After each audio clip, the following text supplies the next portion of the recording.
O capítulo 2, eu vou escolher entre os capítulos, porque nós só temos 4 encontros, mas eu gostaria muito que vocês lessem o livro, marcassem. O livrinho ele é uma síntese, um pouco daquilo que a gente escreveu na Religião Bandeira do Inferno, um pouco do que se escreveu no Cruz Credo, o Credo da Cruz, e assim a gente vai montando. E esse capítulo 2, ele fala do Evangelho de Deus. Uma forma de o Evangelho sem máscara, tirando aquilo que é a hipocrisia, foi o que a gente tentou falar ontem. E agora a gente vai falar um pouquinho sobre o Evangelho de Deus. Vamos dar uma olhada em Marcos capítulo 1, verso 14. Vou até usar aqui, que é mais fácil para mim.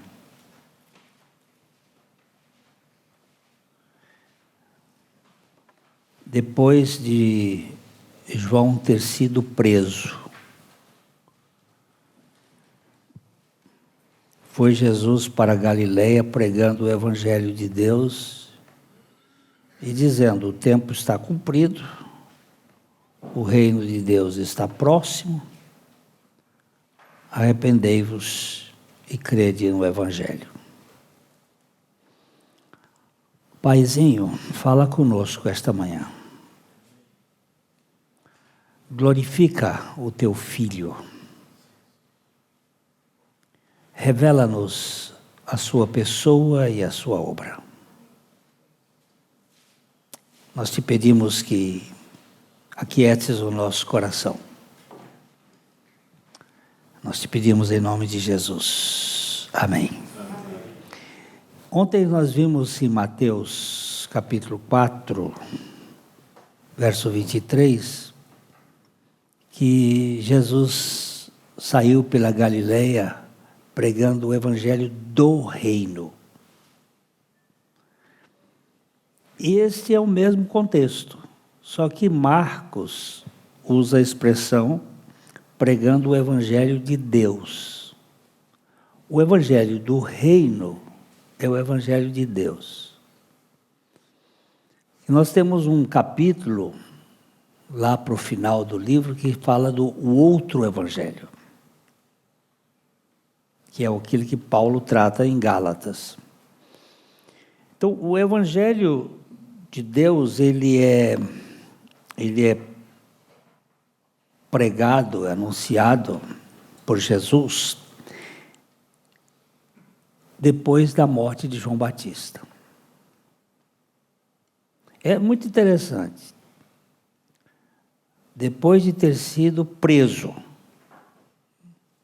não é morte, depois de ter sido preso, João é o último profeta do odre velho. É o último profeta apontando para o Cordeiro. A velha dispensação havia chegado ao fim. E o vinho novo que surgia carecia de odre novo. A prisão do derradeiro profeta é o início de uma nova realidade espiritual. A graça do Evangelho precisa substituir o velho legalismo da religião.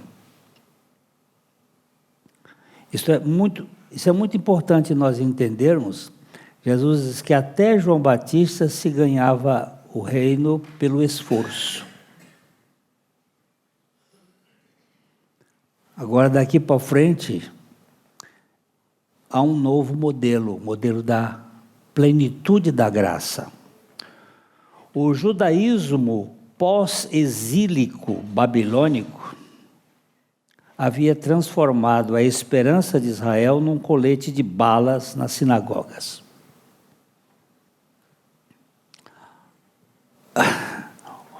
O governo divino havia codificado, tinha sido codificado nos 316 mandamentos e a comunhão do culto numa obrigação de cabresto. O povo de Israel foi para o Egito, 70 pessoas, com uma cultura ainda incipiente. Abraão, Isaque, Jacó. E aí Jacó, com a renca de filhos, vem a fome e ele vai para o Egito. Toda vez que o povo vai para o Egito, tem problema. Quando Abraão foi para o Egito, ele foi para o Egito e de lá ele trouxe Agar. E com Agar deu aquela sujeira, né? Eu sempre faço uns trocadilhos e quando ele diz, vem cá Agar, pronto. Sujou tudo. Né? Depois Jacó vai para o Egito, por causa de fome, por causa de carência. A gente vai buscar no mundo. E o povo fica 430 anos lá no Egito. Mas ele sai do Egito, mas o Egito não sai dele.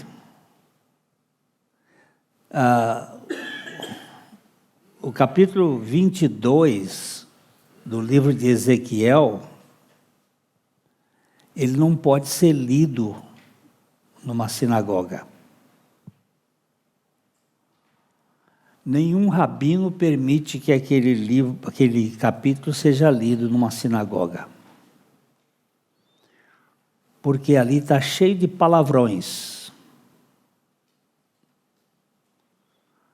mostrando as duas prostitutas, Jerusalém e Samaria. Israel havia se contaminado com a cultura do Egito. Mesmo com a luta dos profetas, né, nós temos uma decadência muito forte. E em Salomão, então, a coisa desceu ribanceira abaixo. Ele foi prostituído pelas suas mulheres, trazendo toda a idolatria da cultura de Caim. As 7 nações são descendentes de Cão, e Cão casou-se com uma das filhas de Caim e trouxe aquela cultura maldita para Israel. E o povo de Israel foi sempre um povo muito idólatra. E ele é levado para a Babilônia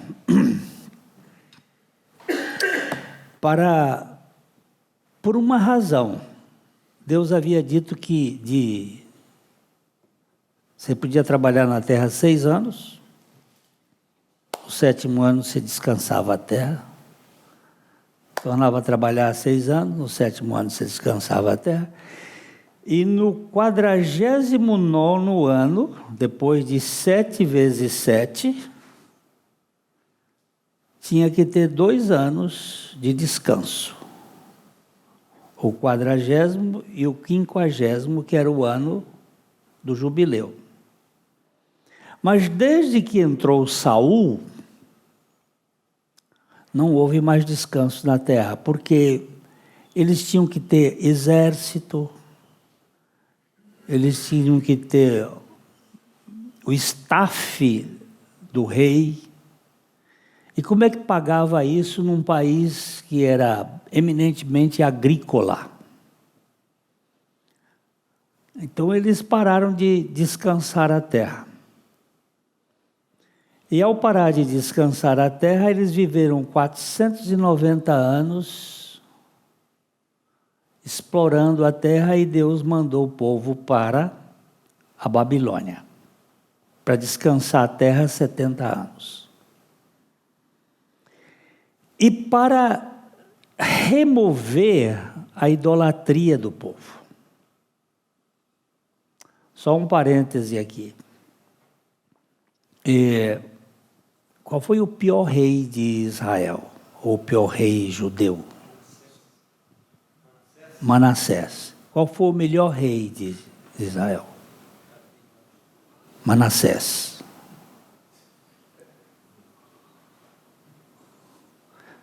Manassés foi o pior. Manassés reinou 55 anos. O reino mais longo. Davi 40, Saul 40, Salomão 40, Manassés 55. Filho de um bom rei e pai de um péssimo, e neto de um bom. Isso daí depois vocês vão estudar por que isso acontecia. Mas esse rei que foi o pior, ele botou o Tamuz, o obelisco de Tamuz, e botou a Zerá dentro do templo. Ele fez toda a idolatria e ele sacrificou os seus filhos a Moloque no vale de Hinom. Era um rei perverso até a raiz do cabelo. Porém, Deus mandou que o rei da Síria o levasse para a Babilônia. A gente não sabe quanto tempo ele ficou na Babilônia, se 5 ou 10 anos, mas ele teve uma overdose de idolatria. E o texto bíblico diz que lá ele orou ao Senhor. E o Senhor o quebrantou, e ele se arrependeu. E ele voltou, e ele mandou destruir todos os ídolos que ele mesmo havia construído. E mandou fazer uma devassa. A gente quando quando fomos a Israel dessa última vez, nós catamos lá uns pedaços, você acha coisa lá do tempo deles. Ainda existe lá. Alguns acharam até, não do nosso grupo, mas moeda do tempo de Manassés. De vez em quando acham lá umas coisas. Aquele vale foi aterrado com as próprias idolatrias dele, e o seu reino teve grande paz.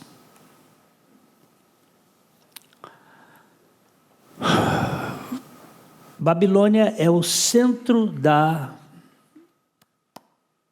idolatria. E naquela overdose que ele teve de idolatria, ele foi liberto. E agora Deus pega o povo e leva para lá. E daí para frente o povo parou com a idolatria externa, mas botou uma idolatria interna. Eles criaram a sinagoga. E passaram a ter a escola sinagogal como modelo de condicionamento das pessoas. E esse é o modelo do tempo de Jesus. É um modelo de controle, de manter as pessoas dentro de uma caixa de Skinner, de treinamento e de fazer com que o ratinho sempre rode por as mesmas rodinhas e faz formatação. Então, os crentes passam a ser exteriores, comportamentais. É neste processo que Jesus vem pregando o Evangelho de Deus e demovendo aquele odre velho que foi misturado. E a partir daí, nós vamos, você vê, eles inventaram 613 mandamentos para controlar as pessoas. Aqui, vou botar aqui, 10 mandamentos ficaram igual a 613.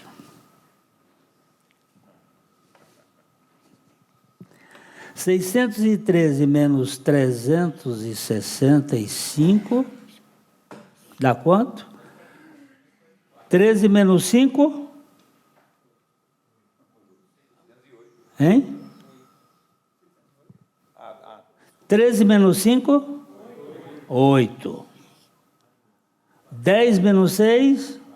4. 5 menos 3? 2. O que é isso aqui?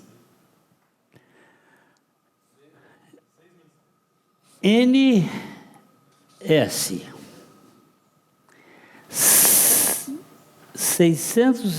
365 mandamentos negativos.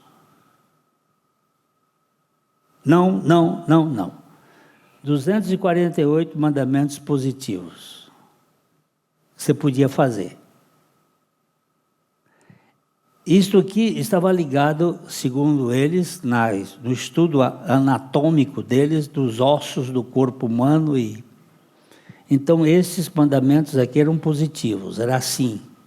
E esses mandamentos aqui eram negativos. Tem muito mais negativo do que positivo.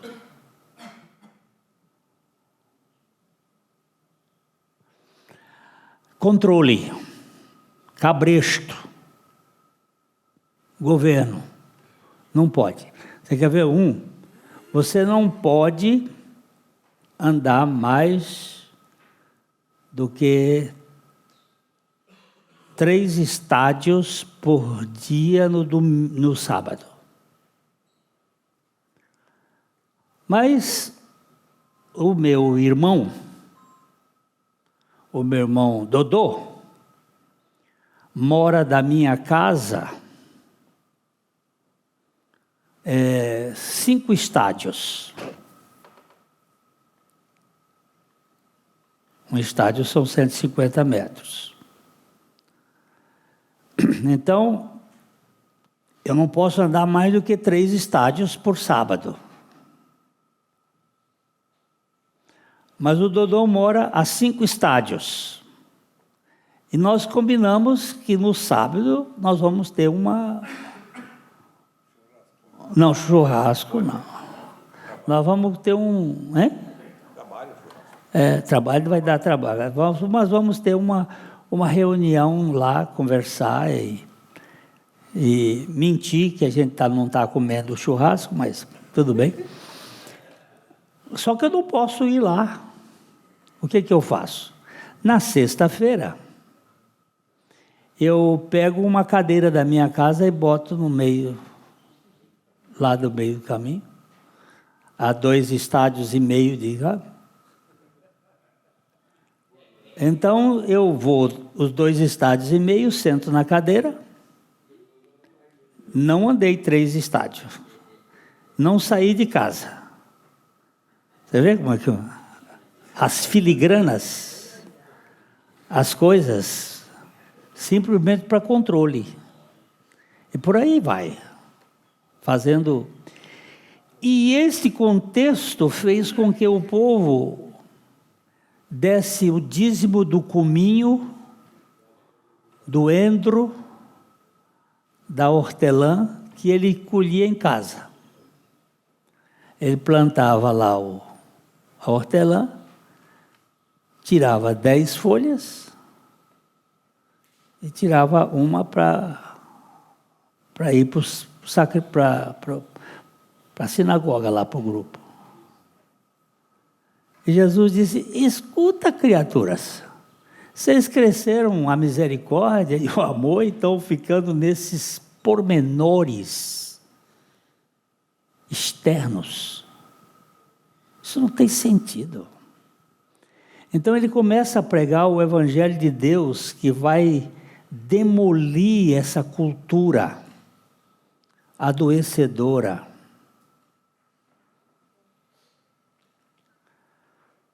A instauração do novo pacto inaugura a era da graça que substitui o tempo da conquista. É só pela graça divina que o ser humano pode obedecer à lei de Deus. Agora não é mais a obediência que determina a bênção, mas é esta que faz florescer aquela. Presta atenção nisso aqui. Não é a obediência que vai determinar a bênção. É a bênção que determina a obediência. Primeiro o perdão, depois o arrependimento. Eu não me arrependo para ser perdoado. Porque eu fui perdoado pela graça de Deus, eu me arrependo. Isso é mudança de paradigma. Isso é odre novo. Mas essa cultura, ela não saiu ainda de nós, não. Eu estava no seminário lá no Rio de Janeiro, em 1967, 68. Eu tinha um professor chamado Dr. Reinaldo Purim, uma sumidade. Mas ele era muito metódico. Mas ele dava uma aula de filosofia da religião cristã. Ele ficava sentado com um toco de lápis na mão, assim. Aí ele disse assim: nós estamos no princípio da interpretação do cristianismo. Nós estamos no princípio da interpretação do cristianismo. Tocou a campainha. Bom, vamos embora. Professor, já tocou a campainha. Vamos almoçar e tal. O curso era de manhã e à tarde, o seminário era tempo integral. Depois de tarde ele estava lá no gabinete dele e eu... Quem é? É o Glênio, professor. Entra. Professor, o senhor me deixou confuso. Por quê? Porque o senhor disse... Nós estamos no princípio da interpretação do cristianismo, 1968.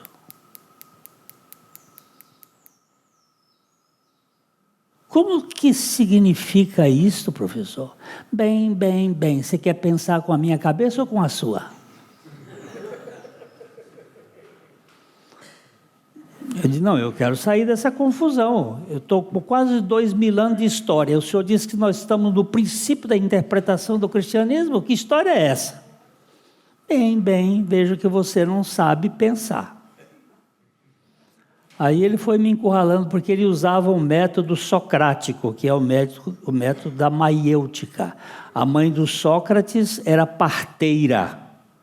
E ele aprendeu a dar à luz a ideia. Então, em vez de ele dar uma resposta, ele faz uma pergunta. Ele disse, onde surgiu o cristianismo? Eu pensei, surgiu na Palestina, lá em Israel. Muito bem.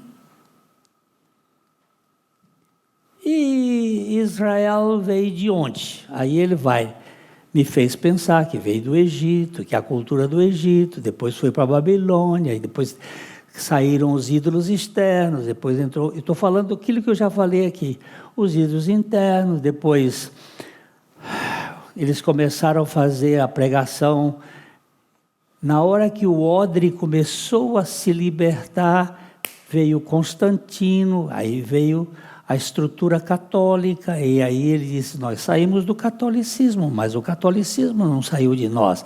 O catolicismo, o judaísmo não saiu do catolicismo, o babilonismo não saiu do judaísmo, e o egípcio não saiu do... Aí ele vai mostrando, meu Deus. Ele disse, nós continuamos sacerdotais, nós clericais, nós continuamos do mesmo jeito dos babilônios e do mesmo jeito dos judeus. Uau, professor! Nós precisamos sair disto. Essa religião que sufoca, que prende, que faz com que a gente não conheça o Evangelho. O Evangelho não se obedece para ser abençoado.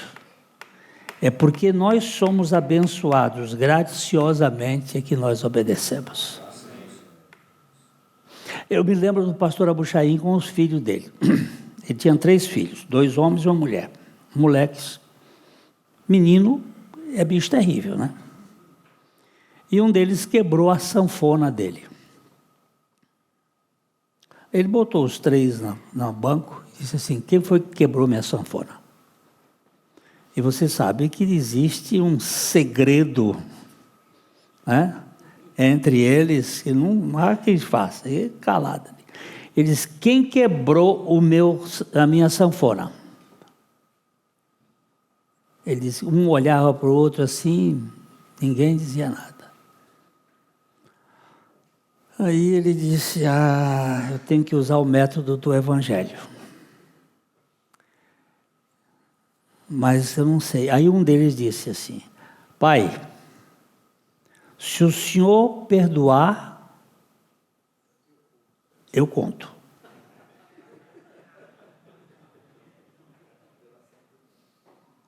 Aí ele disse, esse sabe, ele já entendeu o que é o Evangelho. Aí ele disse, está perdoado. Aí o criminoso disse, fui eu, pai. Você viu como é que é? Não é o perdão que produz a confissão e o arrependimento. Quando a igreja for um local terapêutico de acolhimento,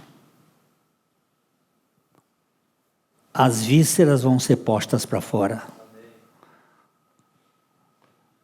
Porque ela vai ser o lugar de libertação. Mas quando a igreja permanecer no sistema judaico de controle, e as pessoas com medo de confessar, porque elas vão ser cortadas, eliminadas, vai ter tudo fechadinho. Então o Evangelho tem como finalidade o acolhimento, o Evangelho de Deus, para a libertação. Eu só pude contar que eu fui abusado sexualmente quando criança, quando um psiquiatra, onde eu trabalhava num hospital psiquiátrico aqui em Londrina, e ele vinha de São Paulo para fazer a nossa supervisão. Ele vinha uma vez por mês, Oswaldo de Loreto, uma das grandes sumidades que existiu aqui no Brasil em termos de psiquiatria. E um dia ele chegou para mim e disse assim, ô Pará, por que você é tão hipócrita? Na lata. Eu disse, você acha? Ele disse, eu não acho, está estampado na sua cara. Você está com medo de quê? Deus usando um ímpio para trabalhar comigo. Eu disse, você me ajuda a abrir a caixa preta? Ele disse, se você quiser, eu ajudo. E por umas 5 vezes, ele veio mais cedo, pegava o avião mais cedo e eu me encontrava com ele. E ele foi tirando as persianas, porque o medo, ele expulsa o amor, porque no amor não existe medo.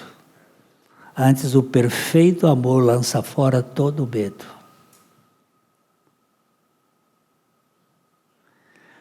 Quando transparece, a coisa resolve. O Evangelho de Deus é o Evangelho da luz. Lembra-se que Davi, ele foi muito astuto. No caso da Berseba, e ele conseguiu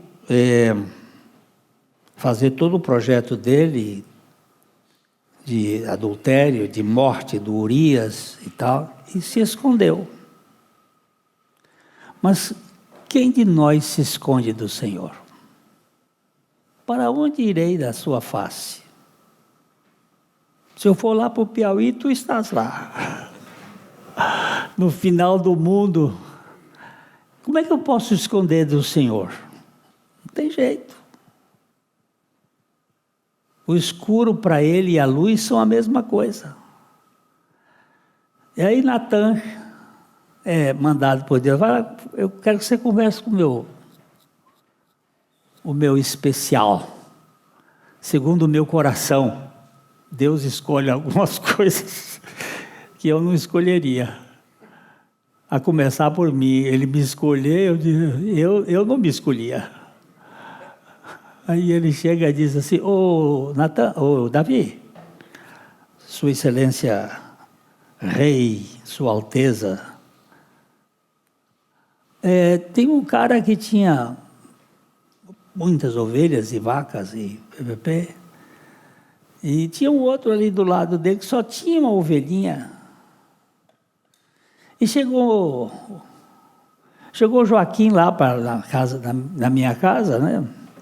Eu fui mandar pegar a ovelhinha lá do Humberto e peguei a ovelhinha dele, matei, comemos juntos, fizemos uma festa, tomamos um bom vinho. Digno de morte seja tal homem!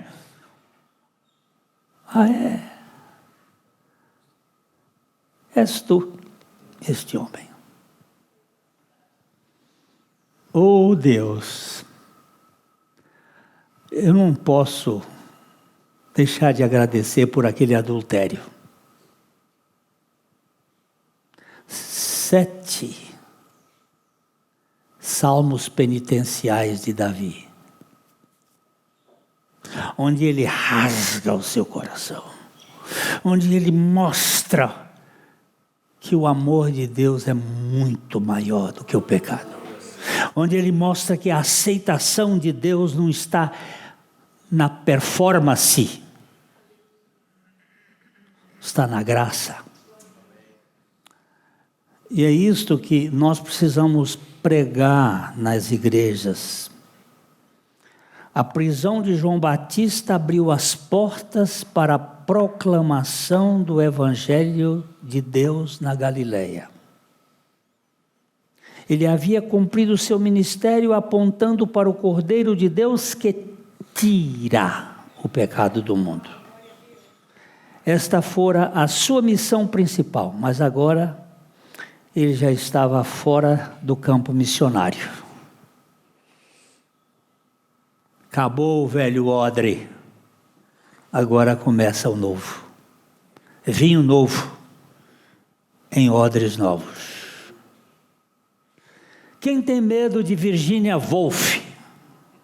É uma história que corria na Inglaterra de uma das precursoras do feminismo e do LGBT. Mulher braba que só o capeta.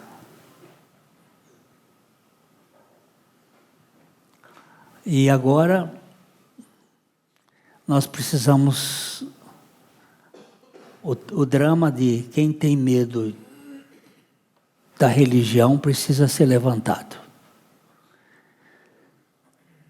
Porque no Evangelho não existe esconderijos, não existe possibilidade de vivermos no escuro. Havendo Deus outrora, falado, muitas vezes, de muitas maneiras, aos pais, pelos profetas, nesses últimos dias nos falou pelo Filho. Uau! Aquele que criou o universo, que sustenta todas as coisas pela palavra do seu poder, que depois de ter feito a purificação dos nossos pecados, assentou-se à destra da majestade de Deus. Gente, por que ele se assentou? Porque o trabalho está feito, não tem nada para fazer. Ele fez uma tão grande salvação.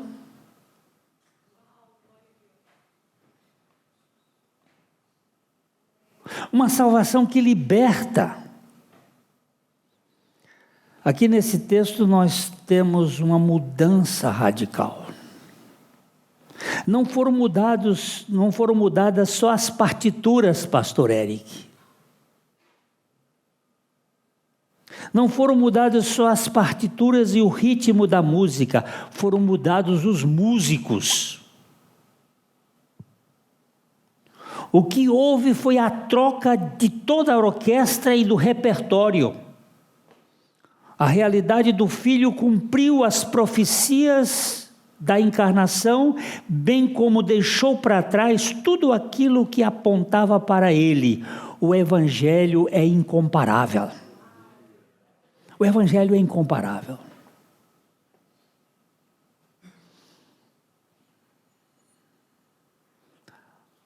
Thomas Brooks diz assim: Cristo é incomparável.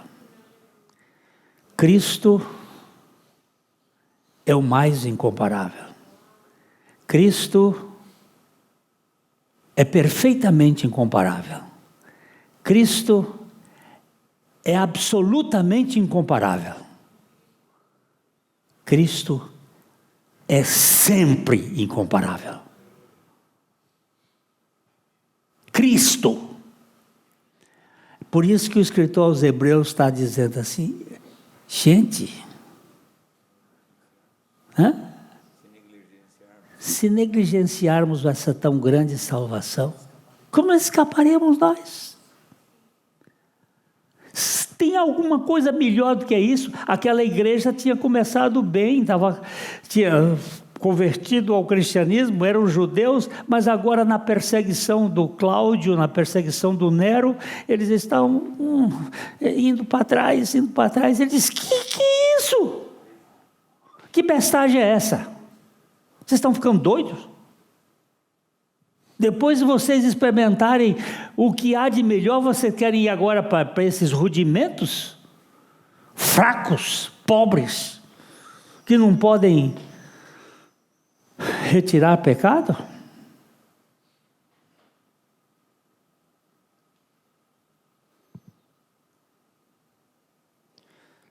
Um dia chegou um rapaz lá na igreja, ele era meio gordinho, ele estava numa luta, mas uma luta. Aí ele contou que ele não conseguia vencer o sexo, que ele não conseguia vencer os pensamentos, que ele não conseguia vencer isso, porque ele não conseguia. Aí peguei o Evangelho.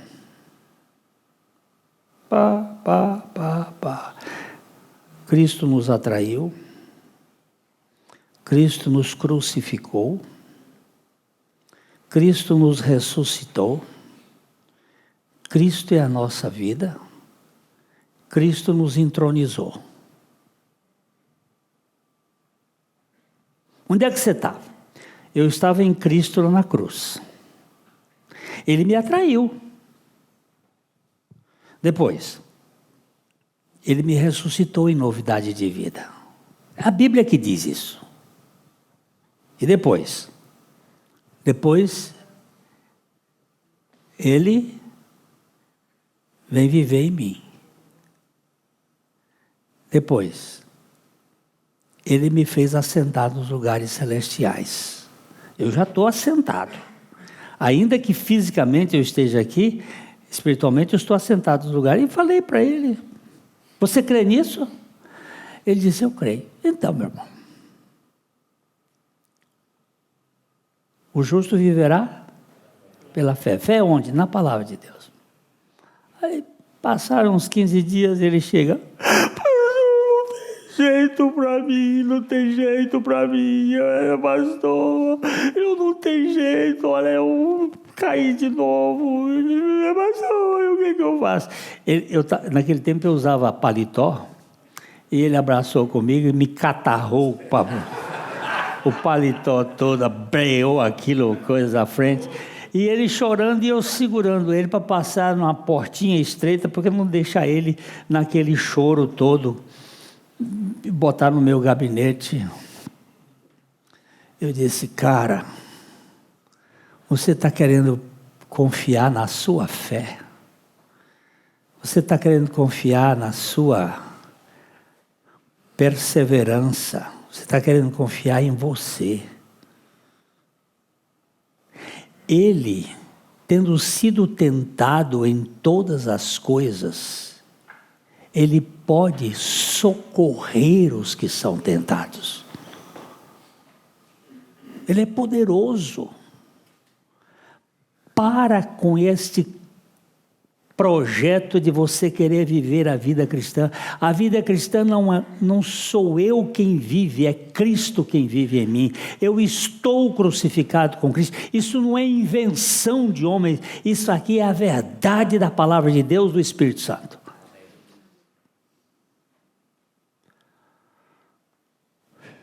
Cara, passado uns dias ele disse, pastor do céu, obrigado pelo lugar que você já me botou, mas não foi você que me botou lá não, quem me botou foi o Senhor. E não é que funciona? Funciona. Ele não vai para o PROCON nem que a vaca tussa. O que ele prometeu, ele cumpre. Tá certo, é o evangelho do reino, é o evangelho de Deus, é o evangelho da libertação. É um evangelho que não deixa essa coisa. Então, o que nós estamos pregando?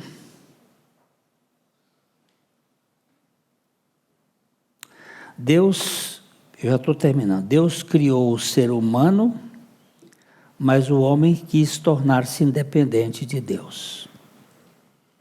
O pecado é a presunção de autossuficiência da criatura ensoberbecida, como a cria não é o Criador, ela se rebela e decide tentar viver por conta própria. A base dessa autonomia é o orgulho pessoal. Como posso eu admitir a existência de Deus se eu mesmo não for Deus? Disse Frederico Nietzsche. Nietzsche foi o maior escritor do século XIX a combater Cristo.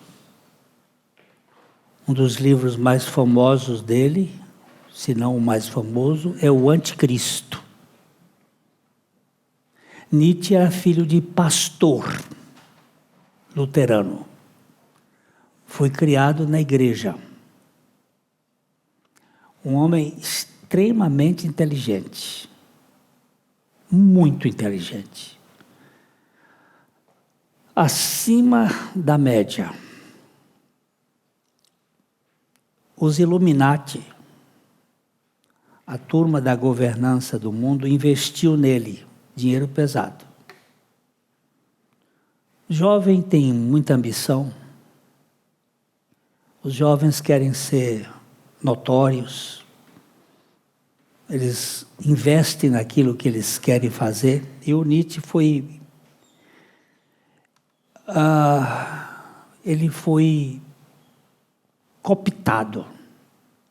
Tanto Nietzsche como Karl Marx. Karl Marx, o primeiro livro que ele escreveu chama-se Nossa Identificação com Cristo. Hegel, filho de pastor também, o Marx era do grupo da igreja congregacional.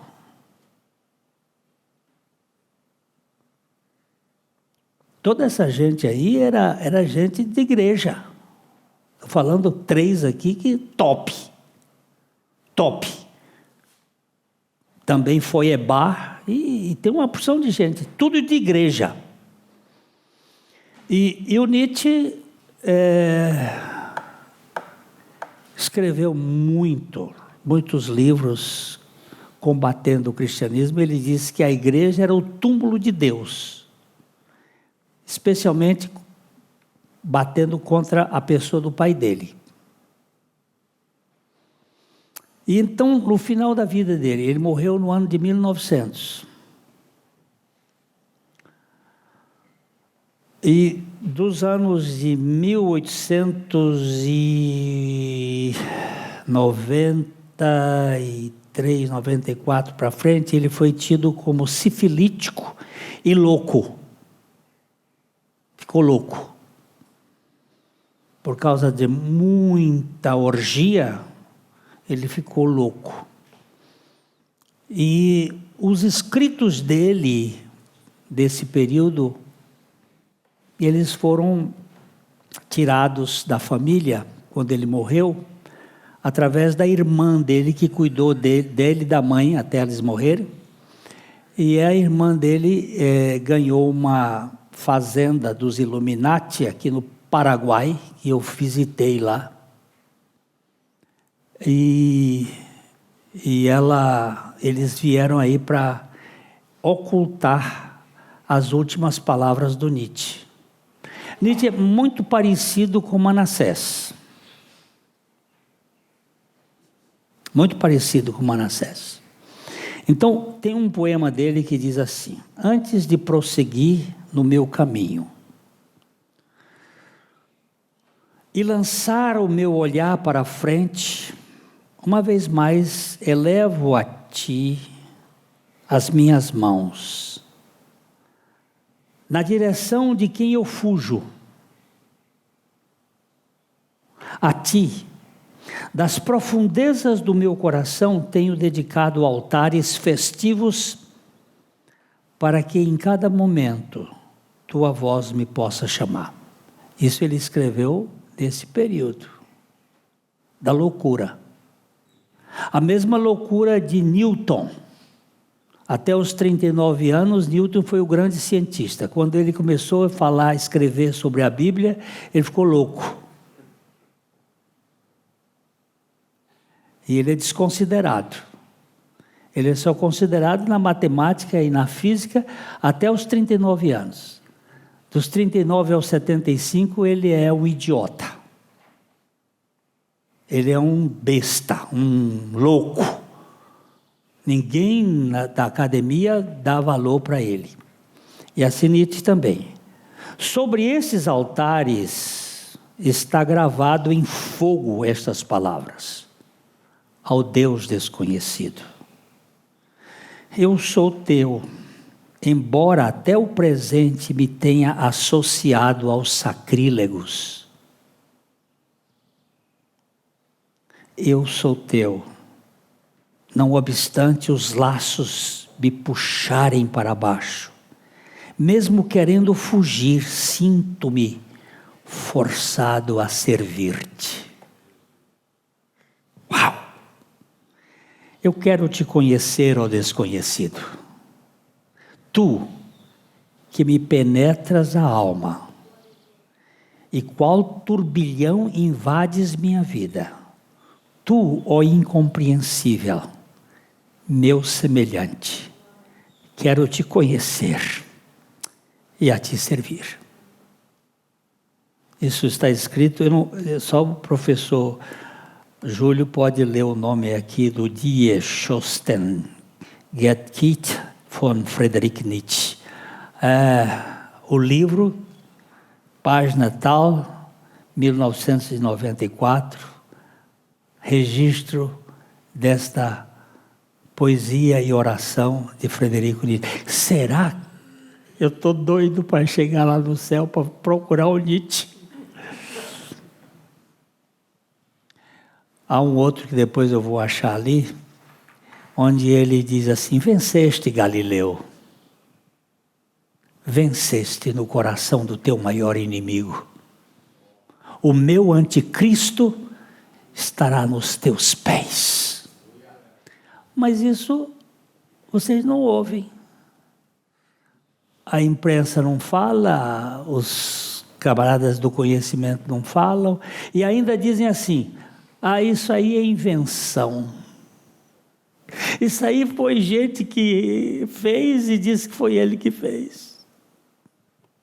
Porque nós não temos a capacidade de entender que Deus pode pegar o pior e transformá-lo. Que Deus escolheu as coisas que não são para confundir as que são. Este é o evangelho que nós precisamos pregar. O evangelho de Deus não é regra e mais regra, mandamento e mais mandamento, um pouco aqui, um pouco ali, até que caiam para trás e se esborrachem. É aquele evangelho tão poderoso que o sujeito cai para frente adorando, dizendo: Senhor, como é que o Senhor teve coragem de me pegar? Como é que o Senhor pôde pegar um cara tão perverso como eu? Só a tua graça. Enquanto nós não tivermos essa consciência, irmão, nós vamos ficar patinando assim, achando que nós merecemos. Esse evangelho de Deus é estupendo. Ele é muito grande. Eu gosto muito do Brennan Manning. Eu vou terminar com essa história. Brennan Manning é um padre católico. A história dele é muito... Vocês pegam só um pouquinho mais. É muito interessante. A história dele é muito interessante. Ele é criado numa família disfuncional no Brooklyn. Pai e mãe ébrios. Ele e os irmãos foram criados largados, abandonados. Depois ele foi para a Guerra da Coreia. Lá na Guerra da Coreia, ele chamava-se Richard. Lá na Guerra da Coreia, ele trabalhava, tinha um colega que chamava Brennan. Richard e Brennan estavam no buraco da raposa, no foxhole, atirando de metralhadora quando jogaram uma granada. O Brennan pulou em cima da granada, a granada espatifou ele e o Richard ficou vivo. Ele voltou para os Estados Unidos, fez jornalismo, aí botou uma mochila nas costas e foi andar no mundo. Passou um dia na frente de uma igreja, de um convento franciscano, ele ouviu umas músicas, entrou, teve uma experiência, tornou-se monge franciscano. Foi para o mundo pregar. Viveu 28 anos na Índia, na África, naqueles subúrbios da França, de Paris, trabalhando com gente simples. Aí voltou para os Estados Unidos e bebeu todas. Se tornou um ébrio inveterado. Aquela confusão do Brennan. Sim. Quando ele foi botar o nome de santo, nome de padre, ele tirou o nome dele de Richard e botou o nome de Brennan, o nome do salvador físico dele. E aí ele, bêbado, foi para o Alcoólicos Anônimos. Lá ele conheceu uma moça, Batista. Aí eles se enamoraram, ele casou com ela e foi frequentar a igreja batista. Aí ele descobriu que católico e batista era tudo a mesma coisa. É tudo cheio de problema, tudo religioso. Tudo na casca, tudo periferia. Aí ele separou da mulher, entrou na cachaça de novo. Aí ele teve uma outra experiência e ele passou a fazer uma coisa que ele chamava de Ragamuffin Gospel, evangelho para andarilhos, para maltrapilhos, para gente de rua, para esses que não têm nada. E nesse movimento ele escreveu a grande parte dos seus livros. Ele diz uma coisa muito interessante que é assim: quando eu chegar no céu, o que Deus vai me perguntar?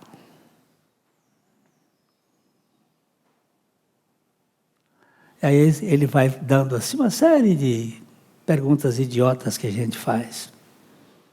Aí de repente ele disse: nada disso. Ele vai perguntar assim: você sabe o quanto eu amo você?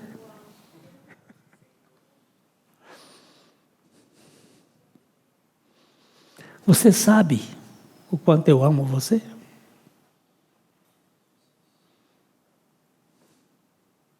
Você tem noção do que foi o Calvário? Deus amou o mundo de tal maneira.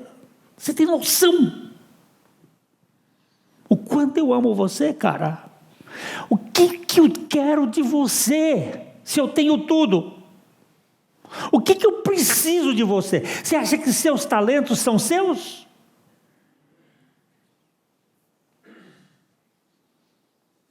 O que eu preciso? Para dessa idiotice de performance. Porque é dele, por ele e para ele que são todas as coisas. Glória, pois, a ele eternamente. Amém. Aleluia. Meus irmãos, o evangelho de Deus é louco. Mas é louco de amor. Amor furioso. Amor que não faz troca.